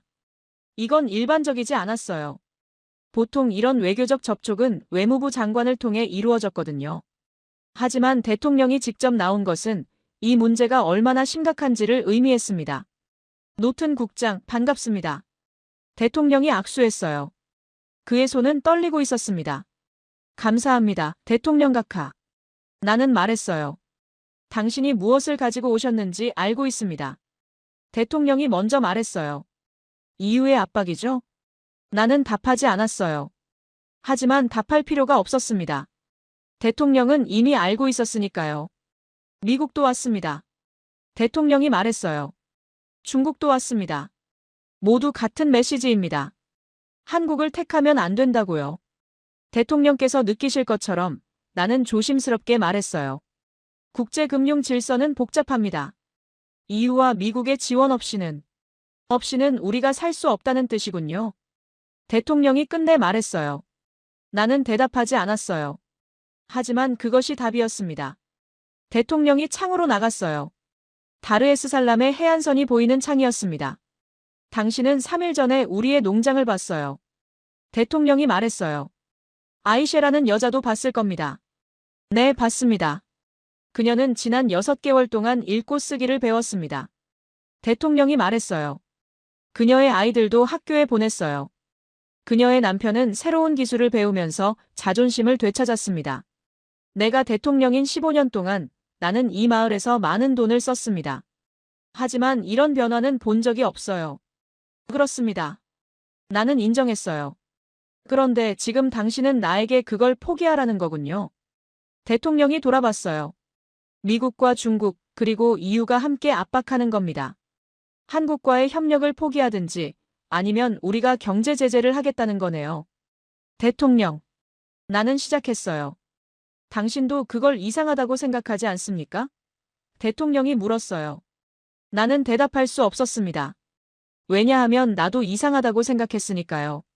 하지만 나는 그것을 인정할 수 없었어요. 왜냐하면 나는 EU의 대리인이었으니까요. 대통령이 한숨을 쉬었어요. 우리는 시간을 달라고 요청했습니다. 최소 6개월을 더. 그래서 한국과의 프로젝트를 계속하면서 동시에 EU의 관계도 유지할 수 있도록요. 하지만 미국은 거절했습니다. 중국도 거절했습니다. 그리고 당신도 거절할 거죠. 나는 아무 말도 하지 않았어요. 내일 정부 발표가 있을 겁니다. 대통령이 말했어요. 아마 당신이 원하는 발표일 거예요. 하지만 당신도 알아야 합니다. 우리가 한국과의 협력을 포기한다는 건 아이셰 같은 사람들의 미래를 포기한다는 뜻입니다. 나는 대통령의 사무실을 나갔어요. 심장이 무거웠습니다. 그날 저녁 나는 르완다로 향했습니다. 아말라 장관을 만나야 했으니까요. 하지만 공항에 도착하자마자 나는 이미 상황이 다르다는 걸 느꼈어요. 아말라는 나를 직접 만나러 나오지 않았습니다. 대신 경호원이 나를 호텔로 데려갔어요. 호텔에 들어간 후 2시간 뒤 아말라가 비밀리에 나를 만났습니다. 당신들이 압박했군요. 아말라가 먼저 말했어요. 아말라, 나는 시작했어요. 우리는 선택의 기로에 서 있습니다. 아말라가 말했어요. 미국은 우리 중앙은행의 신용 한도를 48시간 내에 30% 축소하겠다고 했습니다. 중국은 우리에게 빌려준 인프라 자금의 일부를 회수하겠다고 했습니다. 그리고 당신들은? 우리는 당신의 선택을 존중합니다. 나는 말했어요. 존중? 아말라가 웃었어요. 당신들은 우리를 협박하면서 존중한다고 말하는군요. 이게 뭔 진심입니까? 나는 대답할 수 없었어요. 르완다는 한국을 계속 택하겠습니다. 아말라가 말했어요. 하지만 다른 나라들은 흔들리고 있습니다. 나이지리아도, 케냐도, 그 외 여러 국가도요. 왜 당신은 계속합니까? 나는 물었어요. 아말라가 나를 바라봤어요. 왜냐하면 우리는 이미 깨어났거든요. 한번 깨어난 자는 다시 자지 않습니다. 경제 제재를 받든 뭘 받든 우리는 한국과 함께 할 겁니다. 그날 밤 나는 호텔방에서 3시간을 보냈어요. 전화는 계속 울렸습니다. 탄자니아, 에티오피아, 우간다, 케냐에서 온 전화들이었어요. 모두 같은 상황이었습니다. 미국과 중국의 압박, EU의 간접적 압력, 그리고 결정해야 하는 현실. 내 휴대폰의 메일함에는 30개 이상의 메시지가 쌓여 있었어요. 각국의 정부 관료들, 중앙은행 총재들, 재정장관들로부터의 긴급 연락이었습니다. 모두가 같은 질문을 했어요. 당신들은 정말로 경제 제재를 할 겁니까? 나는 답장을 쓰지 않았어요. 왜냐하면 내가 그 질문에 답하면 더 이상 돌아갈 수 없을 것 같았거든요. 10월 23일 오전 뉴스가 터져 나왔어요. 우간다가 한국과의 협력을 재평가한다고 발표했습니다.